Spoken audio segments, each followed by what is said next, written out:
have the greatest job in the world, and that's working with dogs. Best in Show winner is the French Bulldog. Winston won the National Dog Show. It was amazing. It was exciting. And to have a dog to be #1 dog in this country, you have to have great nutrition. And I always fed Pro Plan. Just like us, when we eat well, we feel good. And I just love that food and what it's done all these years to all the dogs I've bred and all the dogs I've shown. Welcome to Pure Dog Talk. I am your host, Laura Reeves, and I have to tell you guys, I love our Love the Breeds episodes, and I love getting to talk to all of my favorite people about their breeds. And so today, with no further ado, we are very fortunate to have my friend Emily Fagan, who is coming to talk about Black Russian Terriers. What? I know. We are doing the working group this month. So, Emily, how you doing, man? I'm great. I'm doing really good on spring break. So, yeah. It's right. That's right. We scheduled it so it hit your spring break. That's very cool. Yeah. It worked out great. Awesome. Yes, exactly. Okay, so Black Russian Terriers, big, giant monster dogs. Big, giant monster dogs. Yes. Tell me about a little bit about how you got involved in Black Russians. And I remember the first day I met you at a dog show in Portland. So you can tell that story too. I will. So, it was actually kind of, I stumbled across them really. I grew up with Rottweilers. So, I always had a working dog, always had a protection breed, I guess you would say. And I was single, renting. Yeah. And I'm like, gee, what dog can I have that I can feel safe in my home by myself that I can actually have as a renter? Yeah. Right. So I was on the AKC website, and that was the old website where they had like the cameo at the top of each breed. Right. And I was clicking on there one day, and all of a sudden this big black fluffy bearded beast showed up on the top of that screen. I'm like, what is that? So I clicked and down that rabbit hole I went, and I just fell in love. They clicked every box for me, and then some. And the more I read, the more I learned, the more I'm like, this is my spirit animal. Like, this is my heart dog. I'm like, this is the dog for me. And yeah, that was, years ago now. But I'm trying to think. It had to be after 2010, or because I met you right around 12, some 13, maybe somewhere. Yeah, it was 2012. Yeah. And I had, that's when I started showing for like the first time. I never even showed a dog. I started out in horses, so I showed horses. I mean, it's a Black Russian. I'm sorry. It's not that far. It's not that far. Yeah. So I started showing in horses. So I kind of understood how that game went. And, and I got my very first, actually, this is the fun fact. This was my very first purebred, well-bred dog. And so that was the other thing, was kind of a fun fact. And I'm like, well, he's such a nice dog. I mean, maybe I should try showing it, and not like jumping in the deep end or anything. Well, and the deep end was a Rose City Classic, a complete novice. I don't even know what a grooming arm is, and I'm going to show my Black Russian Terrier. And when I met you, you were like in the bathroom sobbing, and I'm like, what is wrong? Oh my God,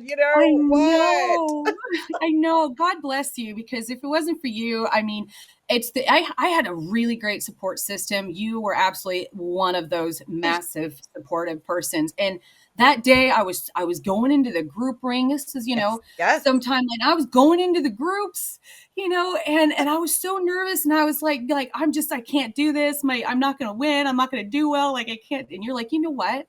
You walk in there, you show them that look at this dog. This is a nice dog. You smile, you walk in there with confidence, like you own that ring. And I did, and we made the cut. In Rose Well, there City. you go. You get a Pure Dog Talk testimonial and an inspiring story, all in Love the Breeds. There you go. Yeah, so that's where it is. And now, we have been successful in breeding and, successful in the ring and in all avenues. Like, we have some of our dogs are doing, high and try, doing scent works. And so like, we're just doing it all. So nice. Yeah. So talk to me about Black Russians. I mean, I've had some interaction with yours, obviously over the course of time, but I still look at them and I'm like, they are big black monsters and there's so much grooming and they're so big, right? So like, what are they like to really actually live with? So that's like the hidden gem. Like they are the black pearl of Russia, and they really are like the hidden gem, because most people, they see them and they're like, oh boy, that's kind of this big black scary kind of looking dog. Right. And they're so like stoic and regal in public, and then they come home and they're absolute goofballs, complete clowns. Like, out the window with all of their, with and they're just like, they're not, they're silly. And that's like the hidden part that we kind of like, what I see is so different. They're so sweet and so loving and dedicated, to their people, and, so smart. Oh gosh, smart as a whip. And too smart. Like, they're too smart. We have one of them that will, when he gets tired of all the girls driving him nuts, like he knows how to open doors, like the little handled doors. So when he's tired of all the girls, he gets everybody riled up, runs to the garage door, opens the door, girls go running into the garage, and he turns around and goes back in the house. I'm like, he's like, yeah, no. Yeah, I'm done. I'm done with you. I'm done with you. But in all seriousness, they're super silly and funny at home, but they're also, they're not a breed of dog that, you can tell the neighbor down the road to just walk in and put, the mail on the table. I would highly not recommend that. I would recommend against that. Yes. Yeah, highly recommending against that. Because they are true to what they were bred to do.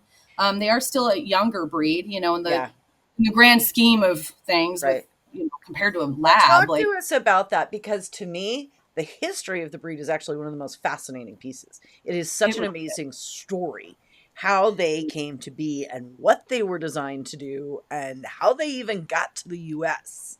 So tell us all about that. So, short background history that, Stalin and all of his little man syndrome, he basically was jealous of the Germans, and their wonderful police military dogs. So he's like, you know what? I'm going to make a superior breed of dog for military and police work. And he got a bunch of scientists, geneticists together and actually started developing the Black Russian Terrier. And the four main contributors, there are others, but the big ones that we always talk about are, the Rottweiler, the giant Schnauzer, the Newfoundland, and the Airedale Terrier. So there's the terrier come in, is from the Airedale. Because they're definitely not a terrier. So I think it's really important for everyone listening. This is not a terrier. Not a terrier at all. No, like that is very deceiving. So, those were the kind of the main contributors, and Roy was the giant Schnauzer. That was kind of one of the big contributors. Like they really liked what he was producing. So they was using him more often. And then eventually the Red Star Kennel released some of these dogs to the breeders, who better than to continue making things, improving on a breed other than the breeders. So then they kind of disseminated amongst, Russia. And it was actually, years later, there was a couple of very well-known handlers and breeders of other breeds that actually brought them over. And the rest is history. Like it just, when did they get to the U.S.? Because that's what I was. I think it was like 2005. Yeah, I was thinking early 2000-ish. Yeah, it was about 2005 if I remember correctly. And I could be off by a few years. Yeah, so it was about there. And gosh, I mean, you would think I'd be better about my history too. I think it was like 2000 and 10 or 11 that they got introduced into the working group. Like it's so they're young. Like you came in at the ground floor with them, basically. Literally, yes, and so it's been a journey. It has been a journey for sure. And they were used in my understanding, now tell me if I've got this wrong, by the KGB, right? Oh yes. And they are still today used in prison systems. There actually was a gentleman here in the Just United makes States. me not want to go to a Russian prison. No. Oh yeah. I've had some friends of mine in the breed that, long standing people that, if when they would go to Russia or Ukraine and you'd be walking one of these dogs, like people would like hit the wall, because they were used and they were, they did their job well. And then they definitely incited fear in people, so yeah. They incite fear in me and I don't scare. That's nice. That's a nice dog. Over there is lovely. Yeah. I mean, they sure can be intense, but I mean, I would walk up to a strange Black Russian, no problem, because like, I know the breed. I'm like, oh, you're fine. Like, right. You end up knowing. And so that kind of dichotomy of personality is really interesting, right? The soft, silly side at home and the stand-up, protective side in the world.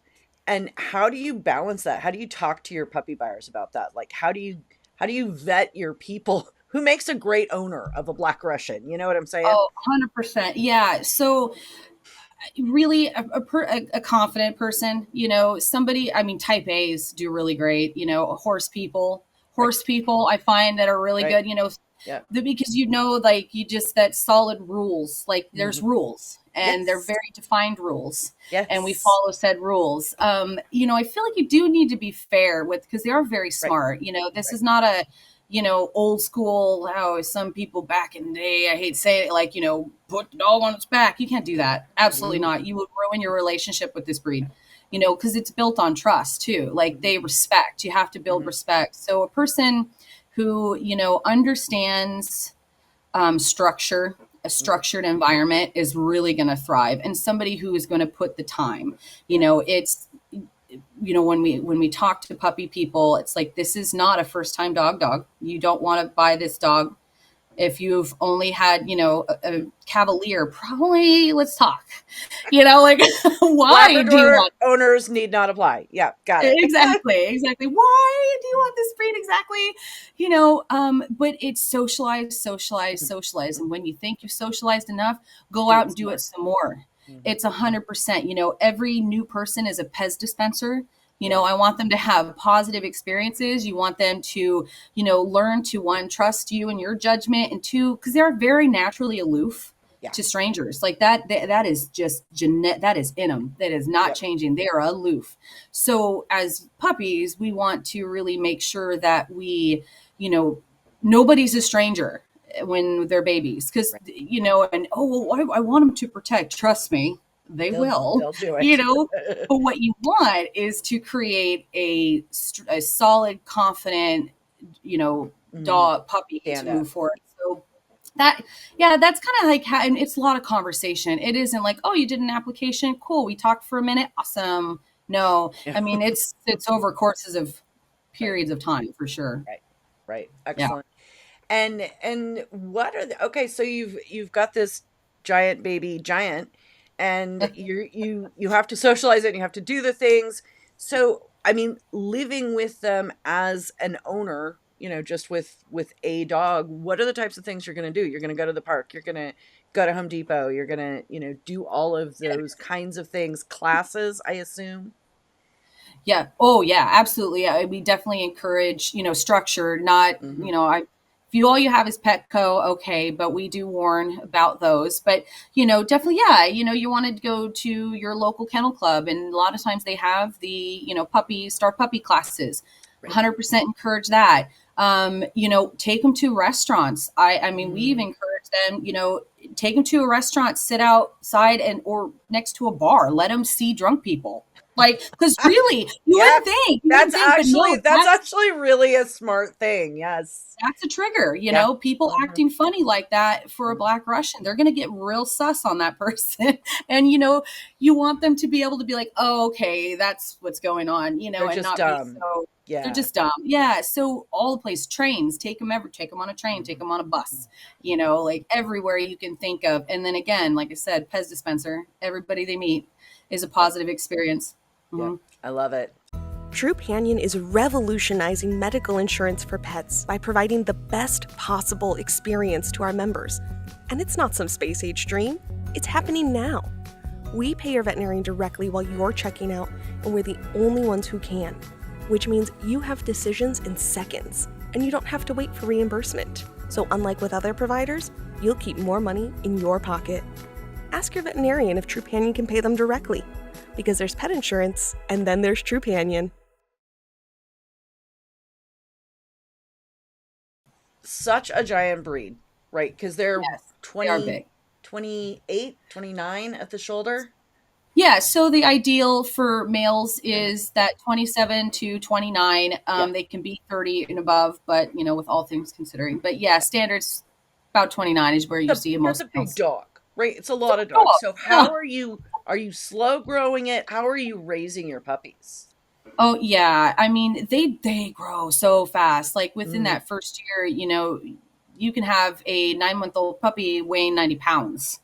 Like they grow very quickly. So yeah, we want to make sure that they're not getting like the excessive proteins, right? Because so I mean we feed them. We don't really like. I wouldn't say it's free feeding, but like they definitely get up to 8 cups a day, because they're just growing. But they're not like some of the larger breeds where you really have to worry about bone growth per se, but we always like to make sure our percentages are less than 1, the typical. Right, a bit more adult food than puppy food and that kind of stuff. We do transition them a little sooner, or just we have certain foods that we really prefer to feed because they work really well with our breed. Okay. But we want to, guard the hips, the elbows, because they do grow so quickly. So, things like jumping out of trucks, and that's a big fat no. We lift them out kind of thing, which seems easy at first, but as they get bigger, then it's more of like, we're just kind of guiding them out. So maybe a ramp, honey. Probably should start. I'm gonna have to. I'm getting up there in age. I'm gonna start investing in a ramp. Oh yeah, you old lady, you. My God. This 140-pound dog is gonna be a little more than I could carry. But yeah, we're gonna worry about those things and stairs. Yep. Like life happens. You're gonna come across a stair, but let's minimize the amount of repetitive joint move. Similar to most large breeds, I would say. Sure. Yeah. Very cool. And grooming, that seems to me like really high on the list with this breed. There's a lot of hair there. A lot of hair. And they have like a hair coat, similar to a poodle. They have that hair coat. Right. So her beauty part about shed particularly, right? Shed, yes. That is one of my favorite things. Like you have all that hair, but it's not all over your couch and your clothes. But you do need to brush it similarly to, you really have to maintain that because they can get tangled up. And then some of that dead old hair can ball up. And then you kind of have that undercoat, that really starts and then then you got to shave it. Like it's just so bad to work those things out. It's a disaster. So it is something you definitely want to keep up. I do love too, though, because they do kind of have that hair coat that they don't like really smell. So if you bathe them, they like stay smelling clean for, like a week, in between shows and stuff. Yeah. So they don't, even with it is a lot of brushing. Because I know our bearded dogs that can get, if you're not on top of that can be an issue. They can be funky. Yes. So definitely we invest in bowls, restrict like the slopper stoppers or the buddy bowls, like absolutely. Otherwise you're going to have water slung everywhere. There are some that are like bubble blowers and they will literally just up to their eyeballs and just play in the water. And so, yeah, we have beard towels all over the house. It is interesting because I wonder if it could be just the chemistry of the saliva of some dogs versus others. Some of them, they're just so clean and their beards don't get funky. And others, they're swamp beard and it is just gnarly. And you're like combing through it and you're doing, deep cleansing and, shampooing it 3 times. And there could be some real funky beards. But that's like what makes the Black Russian. So like you gotta have the beard. You gotta have the beard. So what do you spend? Like an hour a week? What's a kind of regular grooming schedule?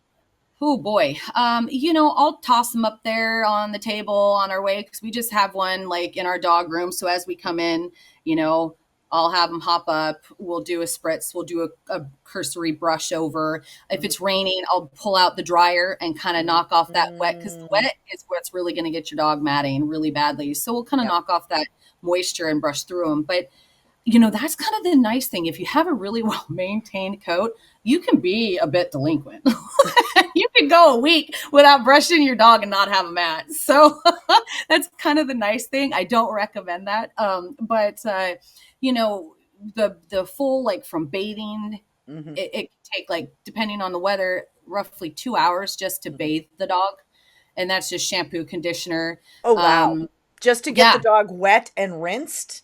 Yeah, it's usually about, it takes me, because, you've got your whole process, so it's about an hour and a half, for the whole, and drying, sorry. Okay, no, I'm like, just the bath is 2 hours? Come on, man, you're killing me. Yes, bathing and drying, it could take up to 2 hours to get I can see 2 hours to dry one of those puppies, but it takes a minute, and then the grooming. I do all my own grooming and I'm slow. So it could take like 4 hours for me to do a full groom. Right. And I think that is one of the things I wanted to segue. What people see a Black Russian in the show ring is a very stylized trim, right? Mm-hmm. So the inside of the back legs is shaved, the head's shaved, the throat's shaved, right? There's shaving involved, and then there's scissoring parts involved. And then, the show ring upkeep is a lot. Yeah. Yes. So that is, because the idea of the groom is that it's supposed to accentuate the silhouette of the dog.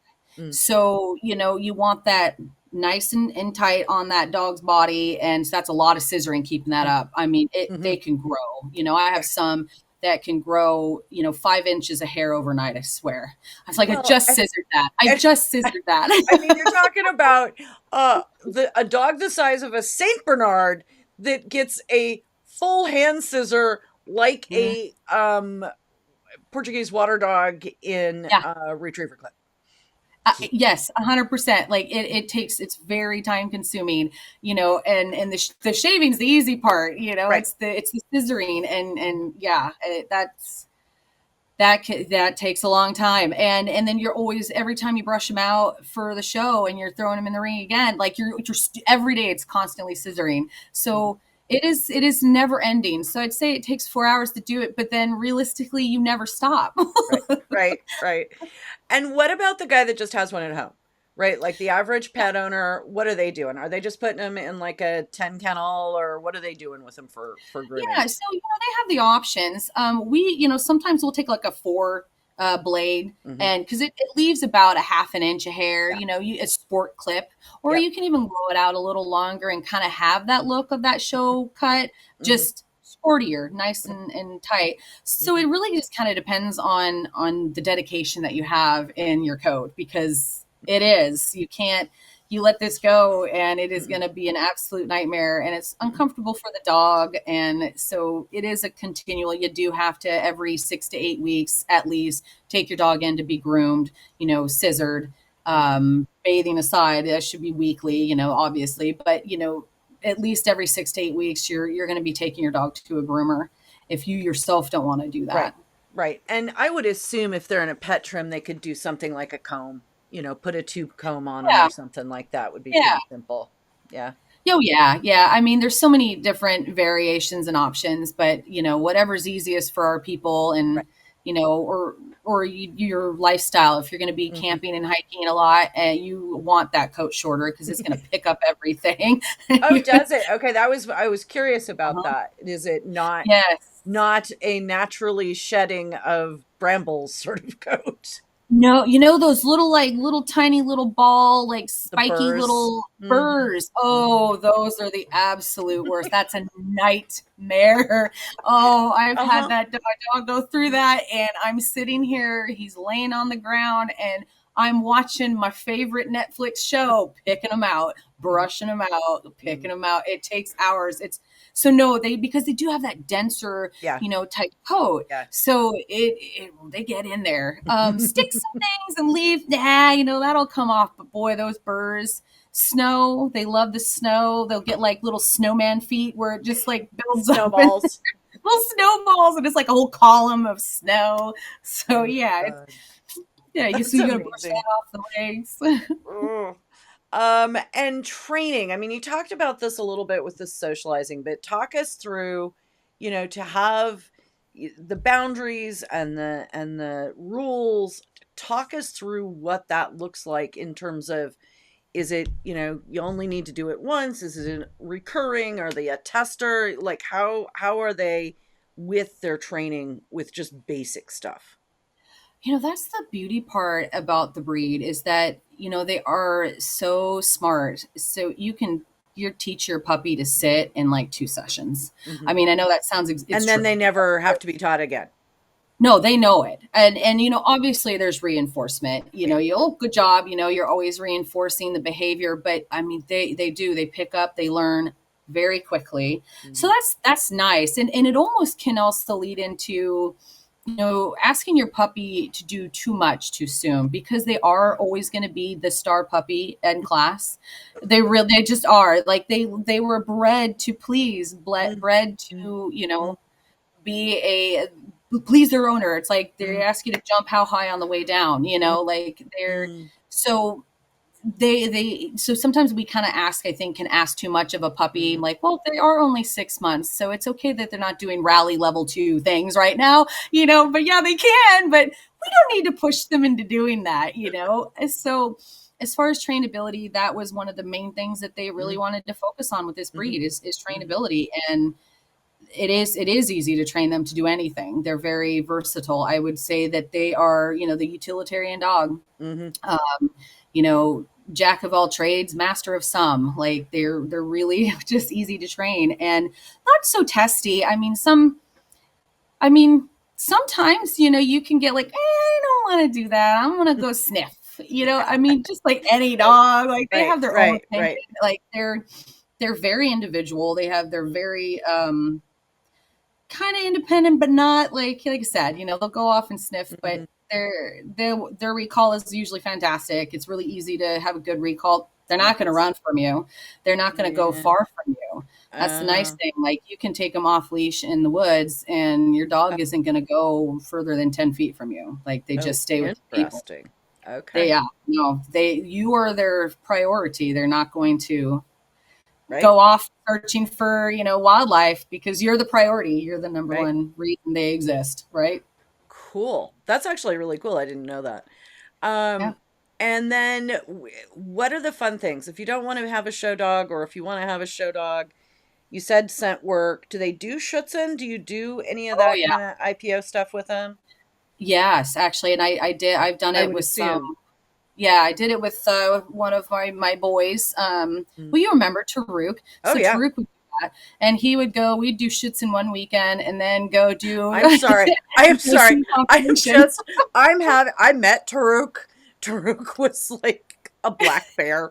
And the vision of being the guy in the suit I'm like, nope, peace out, man. Yeah, that's exactly what my trainer said. He said, this dog is fantastic. And he's like, you're going to do well. However, you're going to have a hard time finding somebody that's going to be willing to stand at the end of that field, with, 130 pounds of dog coming at him at 45 miles an hour. So no, I refuse. I absolutely am going to just say right now, no. No, just hard pass. Yeah. So they do thrive. Obviously, I mean that's what they were meant to do. So they're very good at it. That's one of the things when we have a puppy person that we're chatting with interested in those things. It is definitely our breed grows quickly, but they mentally mature slowly. I would not start a dog on real Schutzen until they're closer to 3. Really? They're actually very sensitive. That's really interesting. Yeah. I mean, they're babies. They still don't have the mental maturity, I would say, at 2 years of age to handle, the pushing of, defense drives, because the dogs are naturally defensive. So Right. you don't really push have to that build drive. that. You don't need to build that. Exactly. So, I like to, we suggest that they wait until they're a little bit more mentally mature for that. But I mean, you've got Black Russians doing the Newfoundland water trials, with the boats. Yeah, I don't That's even know what it's called. interesting. Sorry, guys. Sorry, Newfie Yeah, people. water No. rescue. The Water Newfoundland rescue. water rescue. Yeah. Huh. There's actually some in Italy that are actually actively a part of the, their Coast Guard. So Black Russians do that. They do scent work trials. Like, they're actually really good at scent work. I mean, anything you want to do. Obviously, they're not going to win in agility. Like, they're not going to be beating the border collie, but you know what? They'll do darn well. They'll do it. My next thing I want to see is a Black Russian dock diving. Like, empty the pool out. They do. We have tons of it. We have quite a few that do dock diving. They love them. Oh my God. I must see that in my life. I'll send you pictures. Yeah. Heck, the next time amazing. I'm getting one of my guys started doing that right now. They love swimming. Like, anything. Like I said, this breed, you want to do it, they'll do it. Rat barn hunt, do it. Right. They'll anything. They just want to. They are so smart. They just want to be engaged. You got to really engage them mentally. Multiple jobs. Yep, give them a job. Yep. That rings true to me. Healthy. Are they reasonably healthy? Do you have lots of stuff? I mean, how are they that way? Well, that's kind of the nice thing. So I really feel over the years, I would really say like 6-7 years ago, I felt like there was like a shift, in our community, and we just became more open, more testing, more things came open, more things came about, like genetic testing, more options for, like Embark, all these different things. Right. So I feel like we're definitely improving in health from years ago, but there's the typical, you've got, hips, elbows, right? Hips, elbows. There's two major things that it's hyperuricosuriasis, so HU, and then, which is similar in Dalmatians, and then the JLPP, which is juvenile laryngeal polyparalysis, and that's actually from the Rottweiler. Oh, interesting. So in that one, that one's major. Having a genetic test on that, which actually, again, that's recent, probably 7 years ago, we got this testing. Good. Genetic marker available because people would lose puppies. They usually die around 8 to 10 weeks. And it's tragic and horrific because it's a neurological disorder. And so, those are the two main ones. We don't hear a lot about proliferation of cancers or right which like we see a lot of with our giant breeds, so that's kind of what I was curious. But I mean, they can. I mean, there can be a dog that's going to get cancer at 10 years, 11 years of age, but there's not a lot that really like sticks out. Those two are our real big ones that we watch out for. Well, nice that you can test for them. That yeah. And then you can just breed away from it, or breed, make good choices. And it's easy. So make good choices in your life now. Make good choices. Yes. So we're pretty lucky where that concerned. Yeah. That's very cool. Okay. Well, we are already over time and I didn't even notice it. So there you go. Oh no. I know, see, that's great. Time flies when you're having fun. Well, when you get to talk to cool people about cool dogs, that's not a bad way to spend a day. I agree. It was a great day. Great way to spend the day. Excellent. All right. Well, Emily, thank you so much, my dear. And I know you will send me pictures so that we can put them up on the website, on the blog posts. So absolutely. I'll send you some photos. Yes. Awesome. Oh.